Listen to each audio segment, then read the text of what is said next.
Assalamualaikum warahmatullahi wabarakatuh. Nama saya Arya Haki Fitriansyah dari R12 dengan NIM C1C021079. Di sini ingin membuat tugas video keempat yang berjudul Teori dan Pengembangan Hipotesis. Dengan mata kuliah Metodologi Penelitian, dosen pengampu saya, terima kasih kepada Bapak Dr. Wirmi Eka Putra, SMI. Langsung saja. Konsep dasar teori. Teori merupakan alur logika atau penalaran yang merupakan seperangkat konsep, definisi, dan proporsi yang disusun secara sistematis. Konsep merupakan pendapat ringkas yang dibentuk melalui proses penyimpulan umum dari suatu peristiwa berdasarkan hasil observasi yang relevan. Definisi merupakan suatu pernyataan mengenai ciri-ciri penting suatu hal dan biasanya lebih kompleks dari arti, makna, atau pengertian suatu hal. Sedangkan proporsi merupakan pernyataan yang membenarkan atau menolak suatu perkara. Teori adalah suatu kerangka kerja konseptual untuk mengatur pengetahuan dan menyediakan suatu cetak biru untuk melakukan beberapa tindakan selanjutnya. Teori mempunyai tiga fungsi, yaitu menjelaskan, explanation, meramalkan, prediksi, dan pengendalian, kontrol suatu gejala, fenomena, atau kesenjangan. Selanjutnya, perlakuan etis peserta. Mark membedakan adanya tiga macam teori.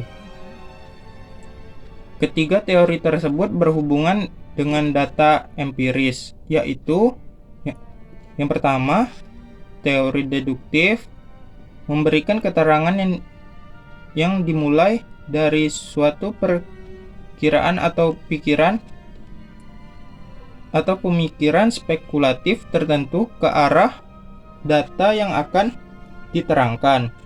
Teori yang induktif, cara menerangkannya dengan memulai dari data ke arah teori. Teori yang ketiga, teori fungsional. Di sini nampak suatu interaktif pengaruh antara data dan pemikiran teoritis, yaitu data mempengaruhi pembentukan teori dan pembentukan teori kembali mempengaruhi data. Menurut Sigiana 2012. Selanjutnya, prinsip teori dan variabel. Beberapa jumlah kelompok teori yang perlu ditemukan akan tergantung pada luasnya permasalahan dan secara teknis bergantung pada jumlah variabel yang diteliti. Bila dalam suatu penelitian terdapat 3 variabel independen dan 1 dependen, maka kelompok teori yang perlu dideskripsikan ada 4 kelompok teori, yaitu kelompok teori yang berkenaan dan variabel independen yang 3 tersebut dan yang 1 dependen. Oleh karena itu, semakin banyak variabel yang diteliti, maka akan semakin banyak teori yang harus dikemukakan. Dalam pengertian dan cara membuat kerangka teoritis. Kerangka teoritis adalah dasar dari penelitian hipotesis deduktif. Kalau kualitatif induktif. Dan dasar dari hipotesis yang akan Anda buat. Penyusunan kerangka teoritis sangat penting dalam penelitian deduktif, pengujian teori kausal, namun tidak untuk penelitian penyusunan teori induktif, karena induktif itu merupakan pendekatan kualitatif, di mana seorang tidak membuat kerangka semacam itu. Di induktif ada kerangka pemikiran. Proses pembuatan kerangka teoritis termasuk yang pertama, memperkenalkan definisi dari konsep atau variabel dalam model Anda. Yang kedua, mengembangkan model konseptual untuk membuat kerangka yang akan memberikan representasi deskriptif dari teori Anda.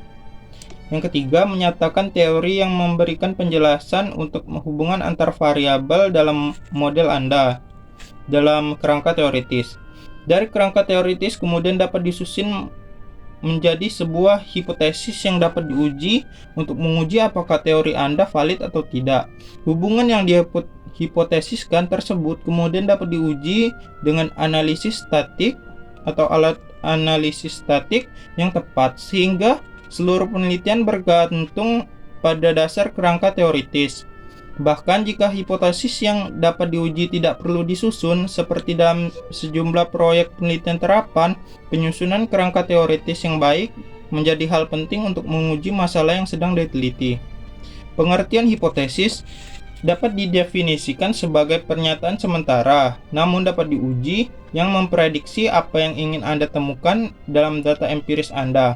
Hipotesis dibuat dari teori yang menjadi dasar dan model konseptual Anda dari kerangka yang tadi, dan seringkali berhubungan dalam sifatnya. Hipotesis dapat didefinisikan sebagai hubungan yang diperkirakan secara logis antara dua variabel, ini X, atau lebih, yang ditunjukkan dalam bentuk pernyataan yang dapat diuji. Dengan menguji hipotesis dan menegaskan hubungan yang diperkirakan, diharapkan bahwa solusi dapat ditemukan untuk mengatasi masalah yang dihadapi. Karakteristik yang harus dimiliki sebuah hipotesis, yaitu hipotesis harus mempunyai daya penjelas, hipotesis harus menyatakan hubungan yang diharapkan ada di antara variabel-variabel, hipotesis harus dapat diuji, hipotesis hendaknya konsisten dengan pengetahuan yang sudah ada, hipotesis hendaknya dinyatakan sederhana dan seringkas mungkin. Jenis hipotesis akan saya taruh di video berdasarkan hubungannya. Sekian dari saya. Terima kasih.